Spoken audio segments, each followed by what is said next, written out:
Good afternoon. This presentation is for professional investors and eligible counterparties only. Any views expressed in this communication are those of the fund manager and are subject to change without notice. They are not necessarily the views of Sanford Deland and do not constitute investment advice. Your capital is at risk. Past performance is not a guide to future performance.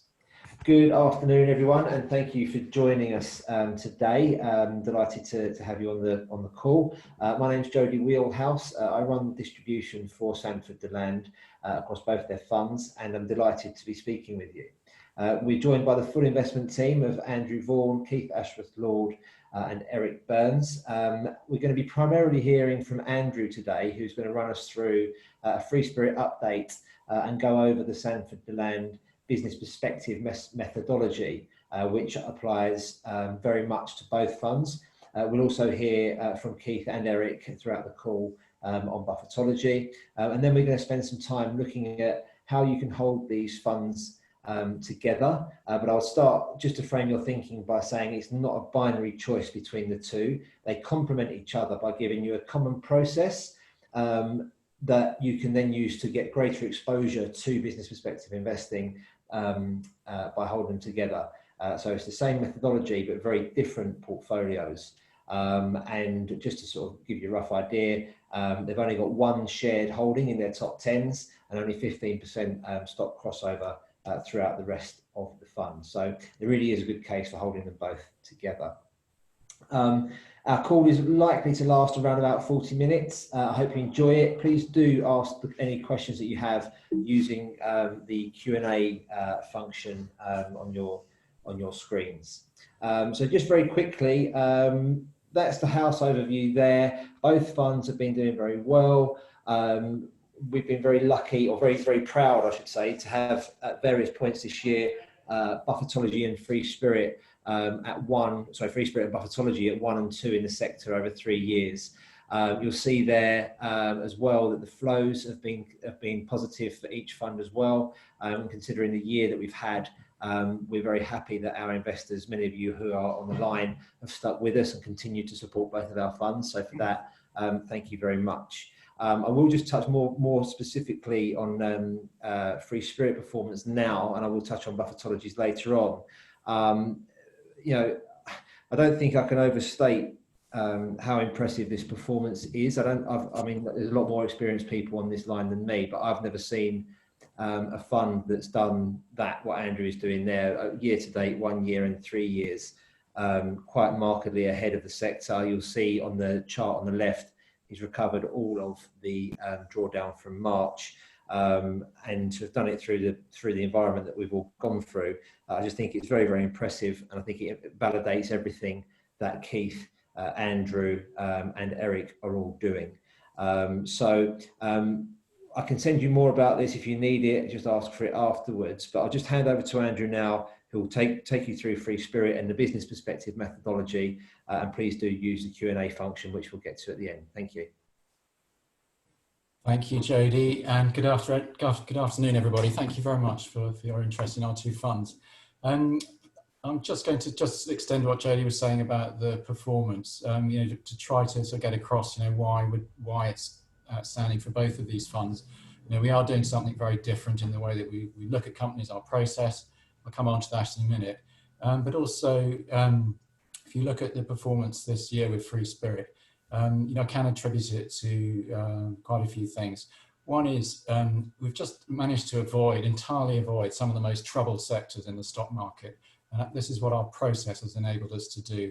We've avoided holding any banks or oil companies in particular. And if you recall back in February, March, those were the two that were really destroying value in the FTSE 100 particularly, because they were cutting dividends and the oil price went negative. Just so that you know, I mean, when I come onto the process, you'll see that those are sectors we never go into.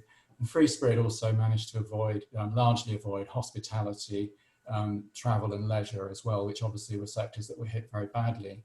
The other thing that perhaps stands out as contributed to the performance is the cash balance. And again, this is part of our process. It's something we always do.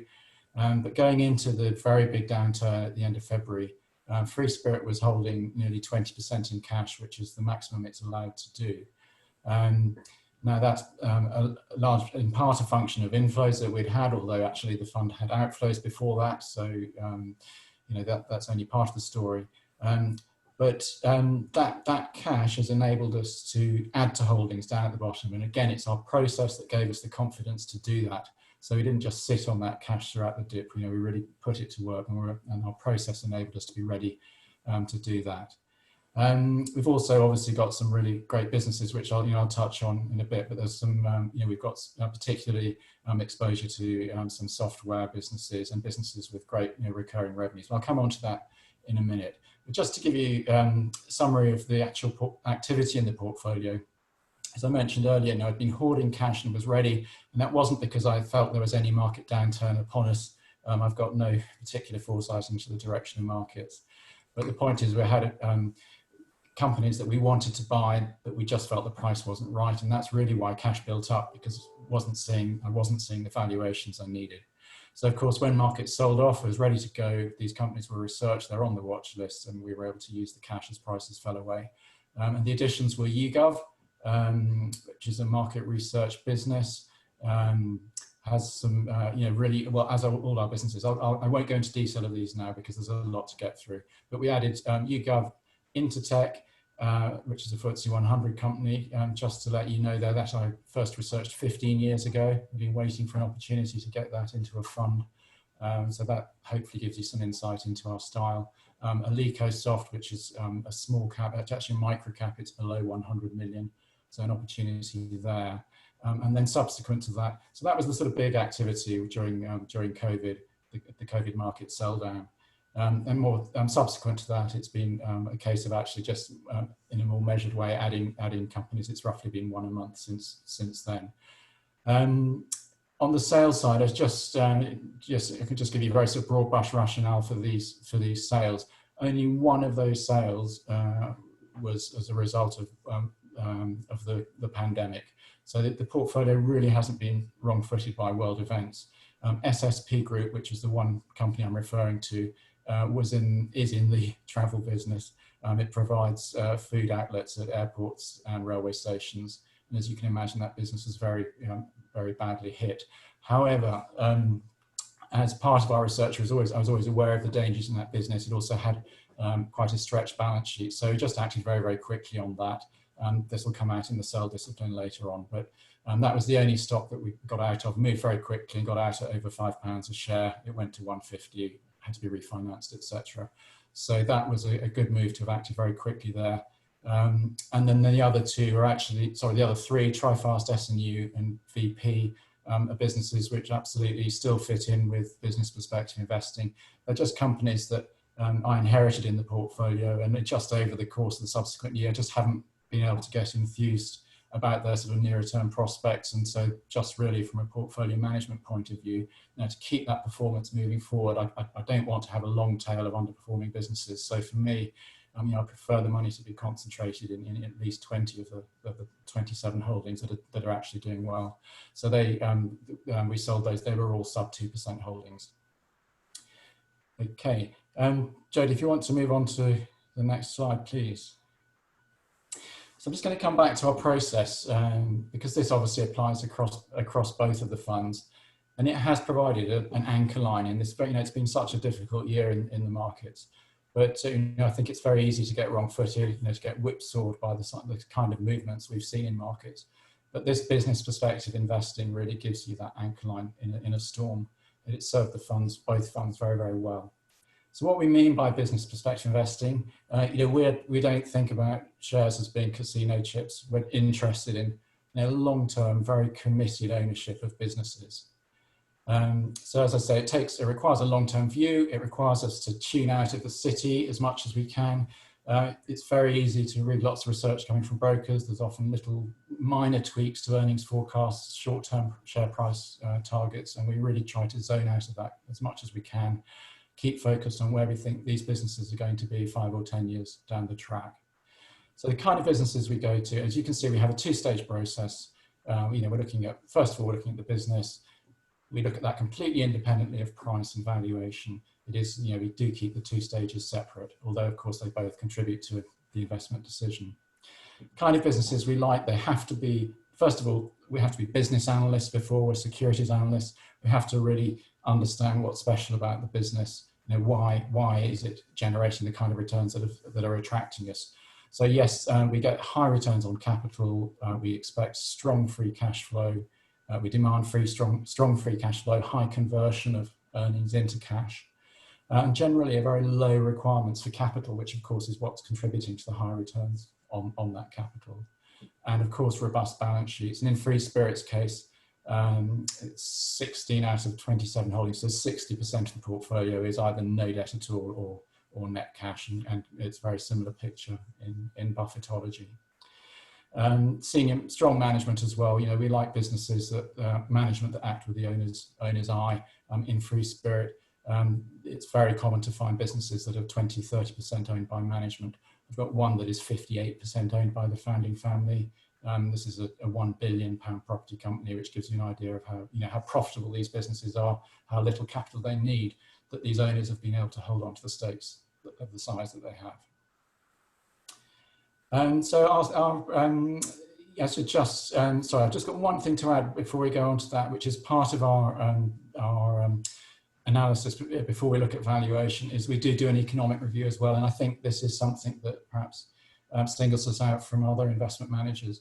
You know, we're not just doing a financial and business analysis. We subject each company to a review of its economic positioning. What I mean by that is we look very carefully at the markets that they operate in.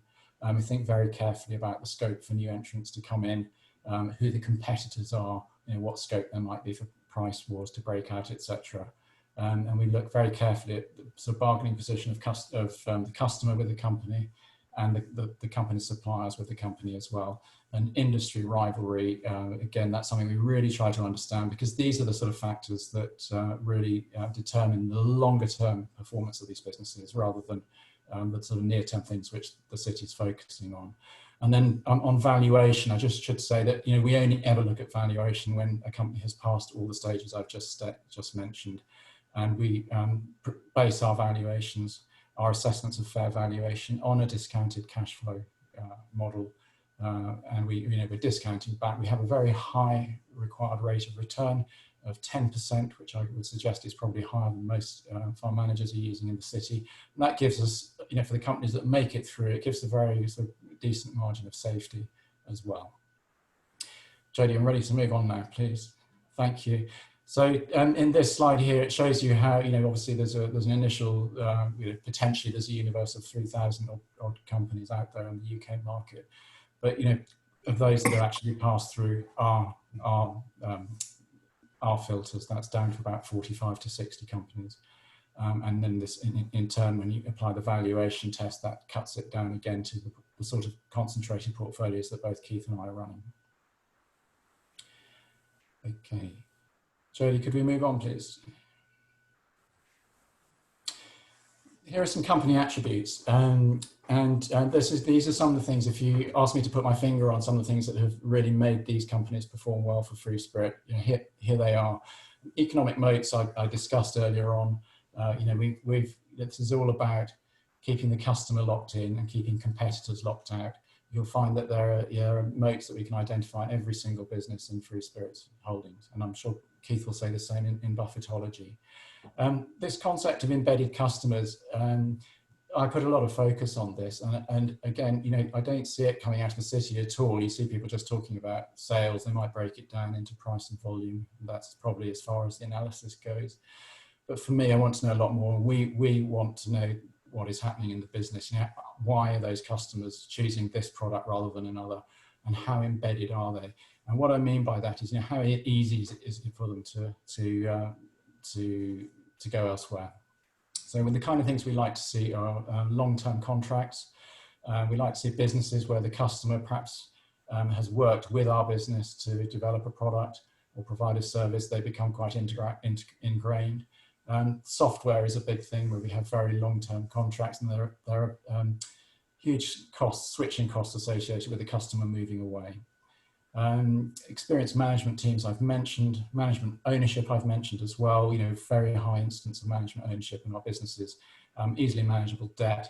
And dividends, I'll just mention, Free Spirit is an out-and-out growth fund. We're not running the fund for income, but actually big dividends do seem to be a byproduct. When I say dividends, I don't mean dividends paying out to the fund's shareholders. I mean the fund receives dividends from companies which have excess cash, and it is an inevitable byproduct. If you have a business that is very cash generative and doesn't have very big requirements for capital, then they really should be in a position to pay out dividends or buy back shares. And if our preference would be for them to have reinvestment opportunities, but there's a reality that there should even be cash left over after that.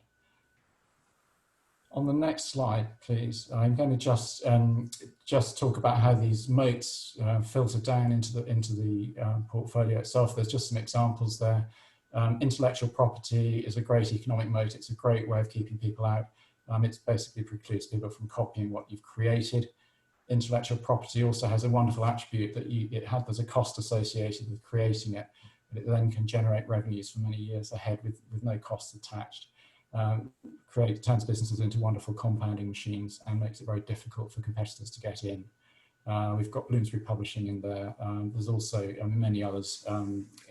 Avon Rubber, indeed. My next example there has huge intellectual property, but it also has these patents around what it's doing and regulatory approvals. It's a key supplier to the US Department of Defense. Craneware, I mentioned before this idea that Craneware is a software business supplying software to hospitals. It's a hugely valuable product to its customers. Customers like to tie in for 4 or 5 years at a time. It becomes, I think it'd be very difficult. Customers would be very reluctant to go through the upheaval of moving, and that creates these switching costs create quite a strong economic moat. Network effects I put on there. It's one of the hardest ones to find. Tends to be with platform businesses, and basically the concept here is that the more customers use a service, the more valuable it becomes to each individual customer, and the more people are attracted to it. Tends to be these sort of marketplace, particularly platform-based businesses such as Auto Trader. The next slide really just puts some names of companies to the attributes I've mentioned, and I don't think I need to dwell on them. I've talked about these multi-year software contracts, etc. But you can see from there are some logos and there are some names there. One I haven't mentioned is this idea of small repeat purchases, replacement parts and consumables. We've got quite a few businesses there where this is a good attribute. Basically, they've probably sold a piece of machinery or a piece of equipment, certainly in the case of Avon or EKF or Diploma, and they're then selling replacement parts, filters, all the consumables that go with it. And of course, once you've got an installed base of your equipment out there, you've got a very long stream of recurring revenues. So I'm just going to touch on the sell discipline. I mentioned earlier on the companies that were sold out of the portfolio. The sell discipline preference is not to sell anything at all. We really put so much effort into identifying these businesses, and we go into it with a view, an understanding that there will be difficult years. Not every business grows in a straight line. But, if you really want to capture multi-bagger returns, you can't be switching in and out of companies. You need to be holding them and continuing to add to them if they do well. However, things can change, and we obviously not complacent. We keep every company under review. The first item on there, the sell discipline, is a fundamental change. If something has really changed in the business. And I would, these three tend to be slightly not as cut and dry as it may seem. They may be linked. Obviously, if I move on now to the black swan, I don't need to explain what you could describe most of this year's events as having been a black swan event. I gave the example of SSP as a stock that we sold. I don't know whether you would say that's because of the pandemic or there was a fundamental change, but the point is that this was a business that suddenly found itself in a completely different world from anything we'd envisaged. And so that was very important to recognize that very, very quickly. And we did sell out of that on the very first trading day of March, which was several weeks before lockdown, just as soon as the extent of the travel restrictions overseas in China at this stage was becoming apparent. Oversight is when I've made a mistake. And it's just really important, again, mistakes happen. What matters is how you handle that mistake and whether you then compound it by doing nothing or letting it, or ignore it, trying to avoid it in some way. Keith and I are really tough on taking mistakes on the chin, acting quickly, not letting it damage our shareholders' funds. There we go. These last couple of slides for Free Spirit just show how the portfolio shapes down. The sector breakdown I mentioned at the very start when I was talking about what sectors we didn't hold, and it says at the bottom there that we don't hold banks, insurance, oil and gas, mining or retail. That's served the fund really, really well. But of course, what has also served it well are the sectors that we have had. We've had a big exposure to software and computer services, financial services. And by that, I don't mean businesses that are extending credit. I mean businesses such as London Stock Exchange. And we have a couple of asset management businesses in there as well, whose businesses have been incredibly resilient. And media, that's really businesses that are selling subscriptions with that recurring revenue. We don't particularly, this is just how it's panned out. We don't say we must have X in a particular sector. It just happens to be how, the companies we've chosen, this is where they are. But on the market cap breakdown, I'll just talk you through that pie chart there. I think one of the key things that really differentiates Free Spirit from other funds that are focusing on small and mid caps is it is a very, very liquid fund, a really highly liquid fund. And what this means is that the small and mid caps that we can hold with complete confidence. We needn't worry about having ever to sell them on a bad day to meet redemptions, for example. And on that chart, the top two sections, so from roughly 10 o'clock round to 2 o'clock there, which is around a third of the portfolio, that is the fund's cash position and its FTSE 100 holdings. And these are stocks, these FTSE 100s trade instantly. So at any stage, the fund can get cash as needed, but there is also a very large cash balance there as well. The rest of that chart is the smalls and mids, and as you can see, they break down quite nicely. There's quite a broad spread there. The very smallest section there, 5%, that is the micro caps. In Free Spirit, we do have 2 micro caps. They are below 100 million. As I said, really can do this because the rest of the portfolio is so liquid. Finally, that's the geographic spread. And interestingly, you'll see it's quite similar to Buffettology in that the bulk of the earnings are coming from overseas. This is a breakdown of revenues, and only 33% of revenues are arising in the UK. And this is a reflection of the fact that these businesses are providing products or services that are attractive and competitive on the global stage. We do look very carefully, even though we're a UK fund, these are UK listed businesses. We look at the businesses themselves in the global context. The rest of the exposure there it gives you a nice geographic spread. And then finally, your index breakdown. Again, it's sort of nicely spread, and as I mentioned before, it's roughly 20% there in FTSE 100s, and the rest is in these mids and smalls on which we focus. Okay. Jay, I don't know if you want me to touch on that or whether you want to move on to Buffettology now and wrap up with those. We'll probably cover this at the end collectively. Yeah. So thank you very much for that, Andrew. We'll cover all the questions for yourself as well at the end, but just to keep things moving along. If we just go on to Buffettology now, again, very impressive performance over all of the standard timeframes, and especially what's nice about when you look at Buffettology and Free Spirit together is you've got Free Spirit, which is doing so well, sort of it's just past 3 years old, and then you look at the since launch figures for Buffettology, which is approaching its 10th birthday in the spring, and you'll see that it's first in the sector over the longer term as well. So you get the feel that this methodology gives you long-term consistency across all these different time frames. And you got their fourth over the 3 years, the second over 5. Really, really happy. I get a lot of questions around what's changing and what's going different with Buffettology now, and I always disappoint people with saying not much has changed, and we don't expect it to be any different. So we're really happy with where Buffettology is at the moment. And I'll probably just, rather than go into the detail, you've all seen these slides before. I'll just hand you over to Keith now to take you through a quick overview of Buffettology. Thanks a lot, Jody, and thanks everybody for joining us. Yes, 6-month portfolio activity. Other than in the COVID panic of February, March and April, it's been the investment activity, the sloth again. which is what you expect from me. I don't trade, I buy for the long term. My natural inclination is to deploy more capital into what I already own because I know it well, and also I think I can value it probably well and know when to add to positions. So basically, there's been no new purchases in the last 6 months. All the activity has been topping up what we already own, adding to it. There has, however, been a plethora of sales. Unlike Andrew, I did have some exposure to consumers, and you'll see there, Restaurant Group, Next and Rev Bars all went. In the case of Rev Bars, we'd already been selling that one down before the pandemic struck. The reason for getting rid of businesses like Restaurant Group and Revolution Bars was I could not say with my hand on my heart that they would come out the other side of this panic.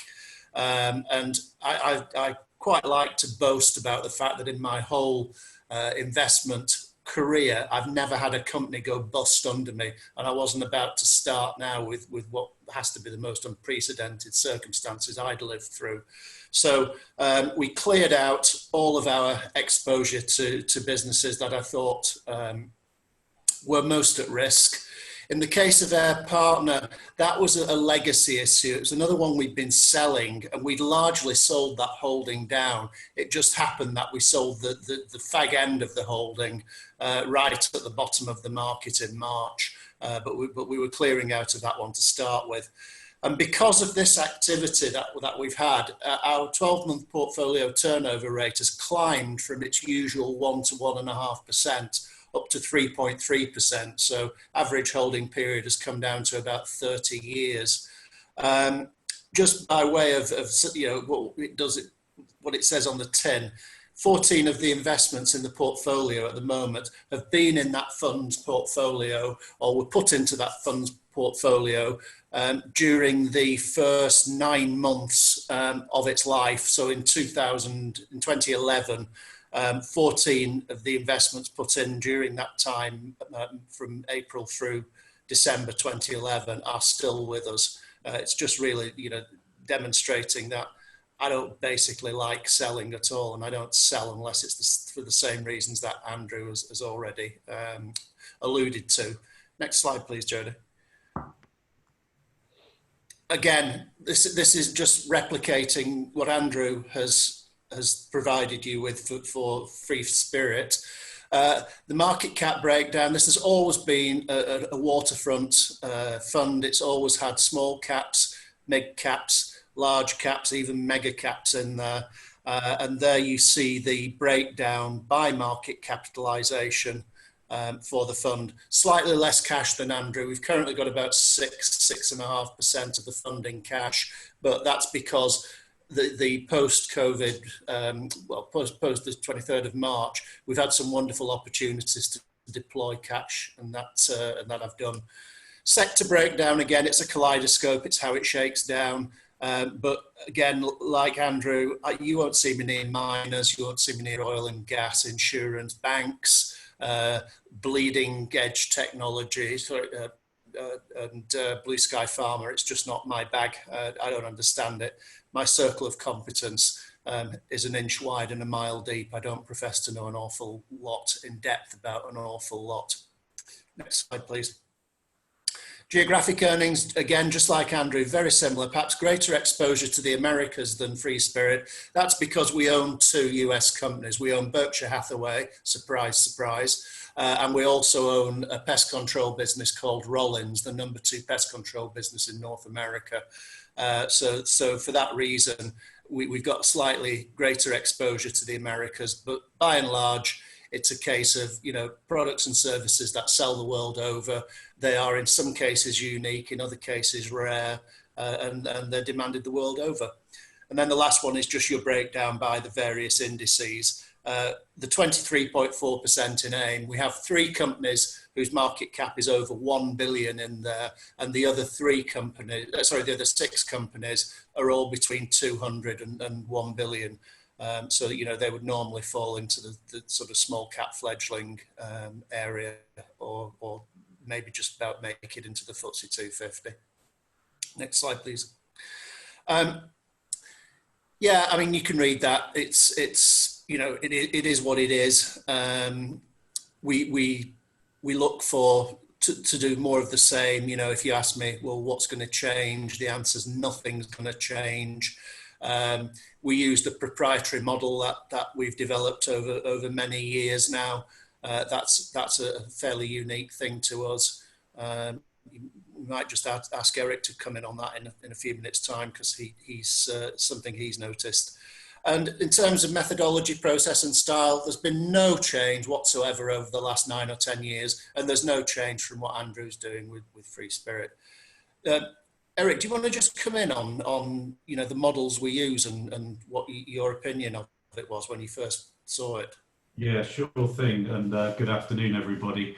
I'd spent around about 13 years on the sell side prior to joining SDL at the beginning of the year. And I think, and Andrew touched on this previously, I think there's a lot of noise that goes round in the broking community, things that might temporarily look slightly overbought or oversold, and a lot of noise. And there's a good reason for that, and that's because it generates commission. That's how brokers live. The best thing to do with that is to ignore it. And I think that really sort of bears out in the way that we approach the modelling side of things and the data that we have on some of these companies. You heard Andrew say that one of his holdings he'd actually first looked at 15 years ago.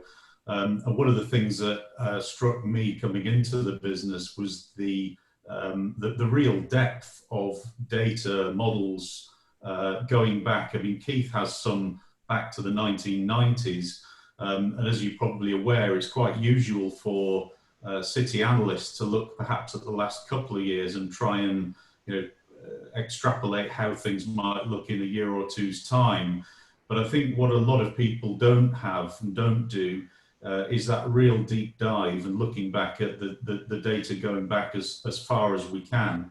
And I think that's a real differentiator and something that I'm sure contributes to the job that Keith and Andrew have been doing. Thanks, Eric. Thank you. I just want to move on to take a bit more of a broader view on Sandford the land, because I get a lot of questions around which fund should I hold, and you know, how do you hold them together? Is Buffettology the large cap and Free Spirit the small cap? It's not that at all. These aren't binary choices, as I said at the beginning. And all we're showing you here is just the range of products that we've got. There is just to make you aware that the smaller companies trust is something that's going on in the background. It's not ready yet. We're hoping to have that ready to be officially marketed quite soon. But if anyone is interested in that, please do contact me after the call, and we'll be delighted to speak to you about that. But hopefully we'll have that ready sometime in either late September or October. But just to focus on the two OICs now, I think the best way to go about this is, we get a lot of questions about Keith becoming a large cap, or you know, did you start Free Spirit you know, because of changes to Buffettology? We don't think that we've changed anything. I think we've proved what we're doing works. You would expect a slightly larger cap exposure in Buffettology because of the companies like Games Workshop, which has suddenly taken a small cap holding into 10% of or 9% of the fund in the larger cap part of the portfolio. But the underlying small caps continue to stay the same. Keith added RM last year, which is a £230 million market cap at the point of purchase. So Keith is definitely able to buy the smaller stuff, still maybe not under 200, but definitely smaller companies. And Andrew, as shown with his recent purchases, is also able to buy FTSE 100s. So both funds offer you, you know, a multi-cap approach.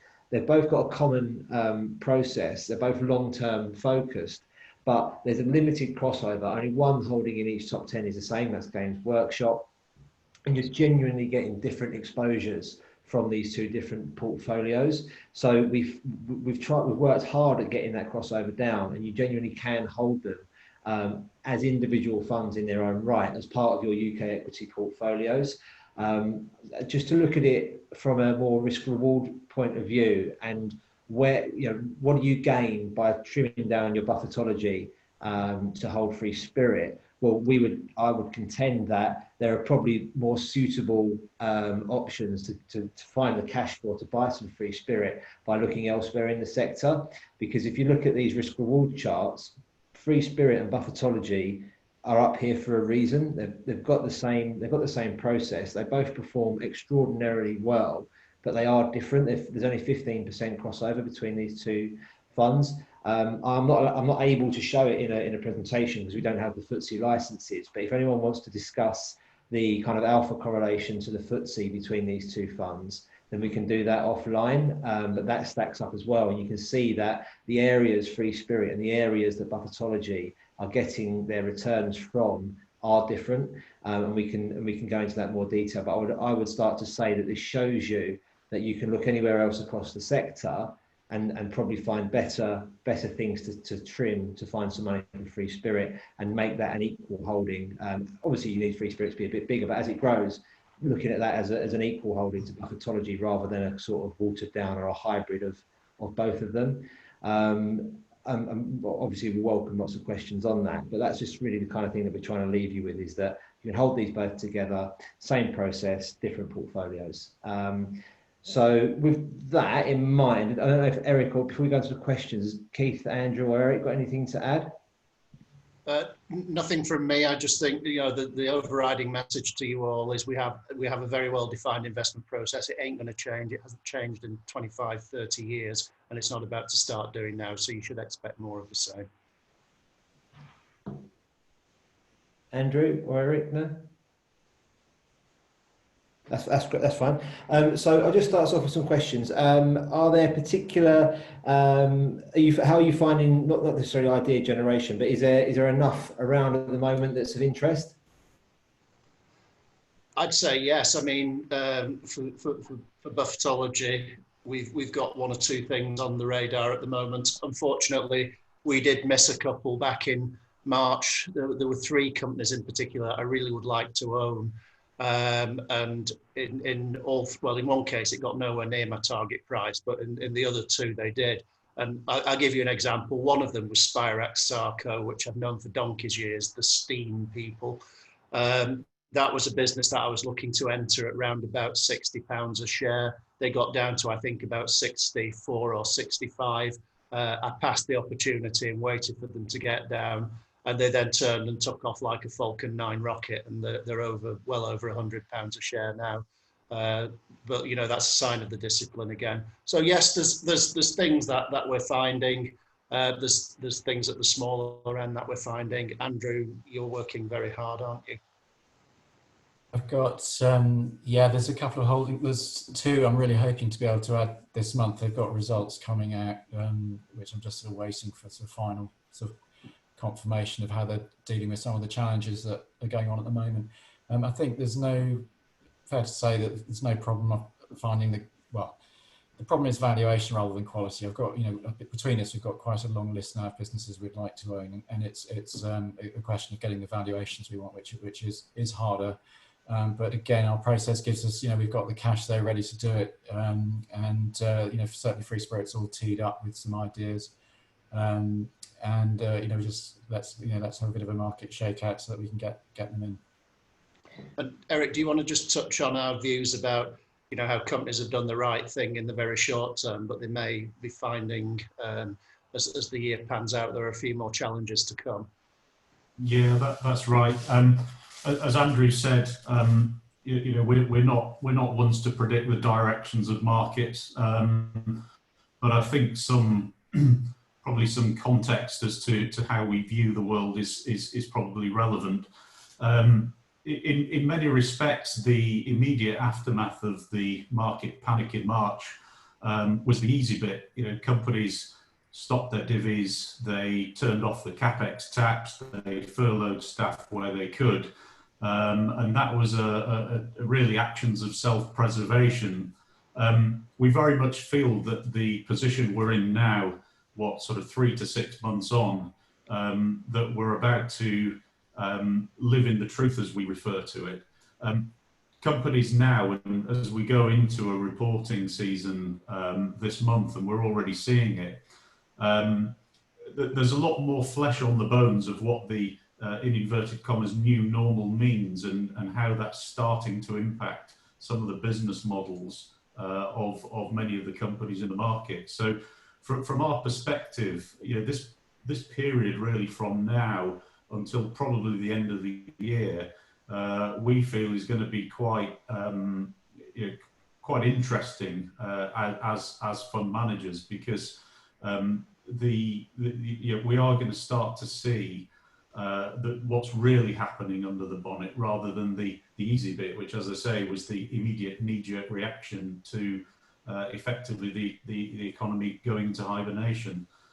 So the next few months should be quite interesting on many fronts. Thank you.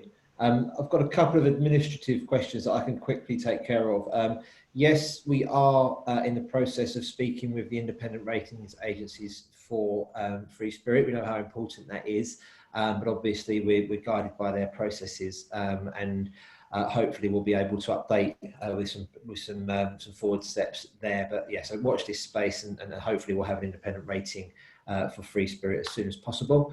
And then the other one is Old Mutual. If anyone can help us out with Old Mutual, that would be great. But we are always pushing with them, and hopefully it will be available on Old Mutual soon. But I don't have an exact date as to when it will be on Old Mutual. I think we've already covered the banks and insurers question, but have we? Is there any situation? Well, the question is, will you ever hold banks or insurers? If not, why not? I know that we have touched on it. Is there anything more that you wish to add on that, either Keith? Yeah, I mean, the answer is no. I outsource my insurance exposure to Warren Buffett at Berkshire Hathaway. Well, Ajit Jain, actually. Why not insurers? Well, from my perspective, I just don't feel I've got a handle on pricing insurance risk. I'm just not at that gig. So I just say, well, that's outside my circle of competence. In the case of banks, it's something slightly different. I mean, if you straight leverage out, the returns to equity in banks are derisory, something like 3 or 4%. I mean, it's not our bag. It just does not fit our model. I think banks are inherently risky. Yeah, you can probably get a good trade out of them, but we're not traders. Thank you. And then, is there any particular cap size? So this is specifically for you, Keith. Is there any particular cap size that you are more inclined to top up at this point, or is it still a bottom-up approach? Still a complete bottom-up approach. What I would say is at the lower end of the market, MiFID II has definitely helped us, because it's hit research of smaller and lower mid-cap companies quite badly, and that's music to our ears, because we do all our own research, and if nobody else out there is looking at companies, and we love that. So I mean, you get the lack of research tends to throw you up the better valuation anomalies over an extended period. But the answer to the question is no, it's always going to be bottom up, nothing more, nothing less. Thank you. Are there any scenarios where you think this process might struggle? Yeah, when miners are driving through the roof, or utilities are going through the roof, or that sort of thing. If there's certain sectors in vogue that we're not at that gig, then our performance is going to suffer. But in terms of the process, no, the process is tried and tested. It's been practiced by Warren Buffett for 60 years, before that by Ben Graham to a lesser extent. It's been shown to be a robust methodology. As Andrew said right at the top of the conversation, we're business analysts, we're not securities or investment analysts. And this process personally has served me very well for 15 years before the fund was set up, and the 10 years subsequently. Andrew, Eric, do you want to add anything? Yeah, I mean, nothing really to add to what Keith said. It does give you this anchor line, and I think that's what a lot of other asset management houses lack, and that's why perhaps our performance is more consistent than others. We're just not fazed by what the market throws at us. We have this very sort of independent view of what we think a business is worth and where it's going to be. I think I'd just finally add to that clearly the period since March, you'd struggle to get a more trying period. And I think it's sort of testament to what Keith and Andrew have done and the sort of companies that we invest in, that by and large, the performance you've seen on the earlier slides has really demonstrated the process through what had been a very difficult 6-month period. I guess that comes back to the higher quality companies tend to give you nicer surprises than the lower quality companies through times like this. Yeah, Nick Train always says that, doesn't he? He always says, the great thing about investing in great companies is the surprises always tend to be pleasant ones. I am very conscious that that's 45 minutes. Does anyone have any closing comments? Not other than what I've already said. I don't know. Over to Andrew. Honestly, I just wanted to say that honestly, thank you everybody very much for your interest in both the funds, and thank you, Jodie, for coordinating this. No problem at all. We'll leave it there then. Anyone who has any further follow-ups, please contact me. When this recording has been complied and signed off, we'll send it round along with the slides. And thanks again for joining us. Take care, everyone. Bye-bye. Thanks very much. Bye. Thank you.